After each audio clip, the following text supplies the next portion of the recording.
नमस्कार, मी पंजाब डक. आता नेमका एप्रिल महिना आहे ना. आता पाऊस अवकाळी खूप पडला, काही भागात झाला आणि काही राहिला. तर आता शेतकऱ्याचा प्रश्न की हे आता उष्णतेची लाट कधीपर्यंत राहणार आहे. तर राज्यातल्या सर्व शेतकऱ्याला सांगू इच्छितो की राज्यामध्ये आता उद्या 27 एप्रिल पासून राज्यात चांगली तीव्र उष्णतेची लाट येणार आहे. काही ठिकाणी 40°, 41°, 42, 43, 45, काही ठिकाणी 47 आणि एखाद्या जिल्ह्यात मात्र 48°पर्यंत राज्यात उन्हाचा पारा जाणार आहे. म्हणून हा अंदाज सर्व शेतकऱ्यांनी लक्षात घ्यायचा. म्हणून राज्यातल्या सर्व शेतकऱ्याला सांगू इच्छितो की तुम्ही काय करा, आपण आपल्या पाळीव प्राण्याची, लहान मुलाची, वयोवृद्धाची काळजी घ्या. त्यांना उन्हामध्ये फिरू देऊ नका. म्हणून हा अंदाज सर्व शेतकऱ्यांनी लक्षात घ्यायचा. म्हणजे राज्यात सांगायचं झालं तर सध्या तरी आता 10-15 दिवस पावसाचं वातावरण नसणार आहे. म्हणून राज्यातल्या सर्व शेतकऱ्यांनी अंदाज लक्षात घ्यायचा.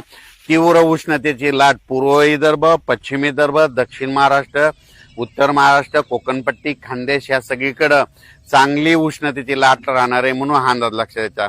कोकणपट्टीमध्ये देखील 38, 39, 40°पर्यंत तापमान जाणार आहे. म्हणून कोकणपट्टीतल्या शेतकऱ्यांनी हा अंदाज लक्षात घ्यायचा. उत्तर महाराष्ट्रामध्ये काही ठिकाणी 44, 45°, 46पर्यंत जाणार आहे. म्हणून उत्तर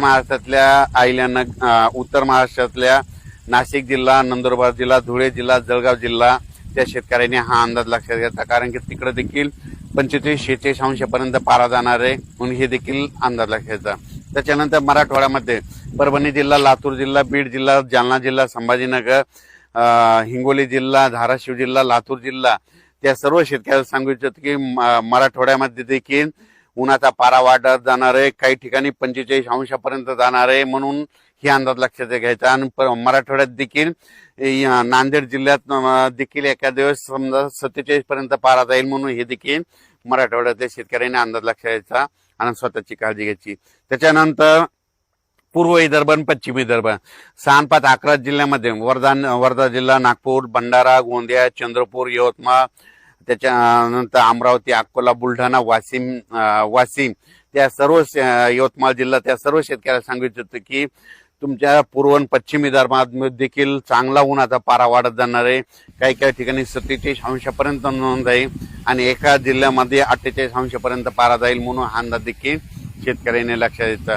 सगळीकडे मात्र 40° ते 44°C मात्र सगळीकडे तापमान राहणार आहे. म्हणून हे लक्षात घ्यायचं. आता सर्व शेतकऱ्याला सांगू इच्छितो की आता उद्यापासून हवामान कोरडं राहणार आहे. मग आता परत पाऊस कधी येणार आहे. तर राज्यातल्या सर्व शेतकऱ्याला सांगू इच्छितो की तुमच्या शेतीचे कामे करून ठेवा. आम्ही सगळे शेतीचे कामे व्यवस्थित करून ठेवली. कारण की मराठी सालाप्रमाणे सांगायचं झालं तर आता कंप्लीट 33 दिवस मिरग राहिला. म्हणजे मिरग निघायला मराठी सालाप्रमाणे 33 दिवस राहिले. आणि इंग्रजी महिन्याप्रमाणे जर धरलं तर तुम्हाला सांगतो 41 दिवस पाऊस राहिलाय. म्हणून हा अंदाज सर्व शेतकऱ्यांनी लक्षात द्यायचा.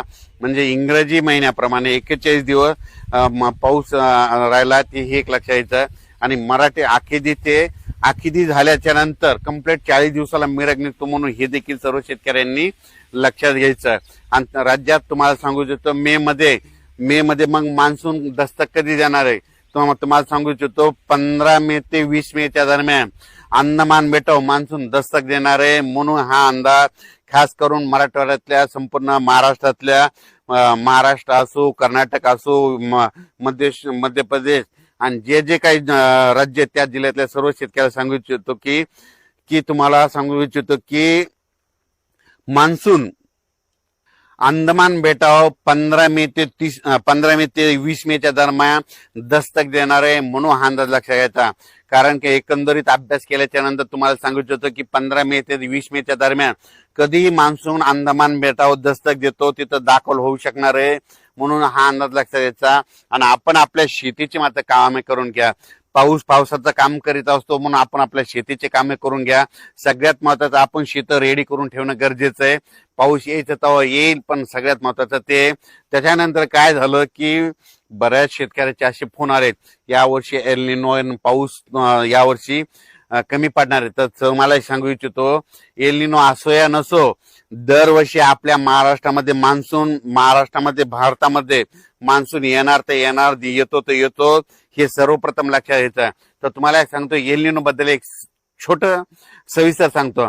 तुम्हाला सांगतो एल निनो कधी उद्भवतो, डिसेंबर महिन्यामध्ये उद्भवतो आणि डिसेंबर महिन्यामध्ये